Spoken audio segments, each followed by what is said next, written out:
મારી પાસે ઘર નથી તો સરકાર મારું સાંભળશે, મારા છોકરા ભણવાના પૈસા નથી તો સરકાર મારું સાંભળશે, મારી પાસે ખેડ કરવા માટે વ્યવસ્થા નથી તો સરકાર મારું સાંભળશે, મારી પાસે આ વ્યવસ્થા નથી તો સરકાર સાંભળશે. દરેક નાનામાં નાના માણસનો છેલ્લો આશરો સરકાર છે. પણ અહીંયા સરકારમાં જ ગુંડા બેઠા હોય તો બાપા જાવું ક્યાં? સરકારમાં તો માથાભારે માણસો આવી ગયા. ગામનો ઉતારમાં ઉતાર માણસ હોય, મોટો નેતા અને કદાવરમાં કદાવર નેતા. તો સામાન્ય માણસે હવે આશરો કોનો લેવાનો?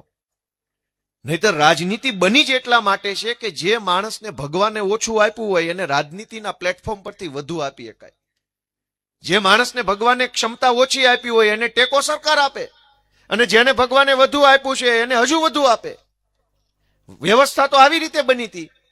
એના બદલે આ તો નાના માણસને ડારા ડપારા કરવાના, ગાળું દેવાની, ખોટી FIR, ખોટી રીતે જેલમાં પૂરી દેવાના.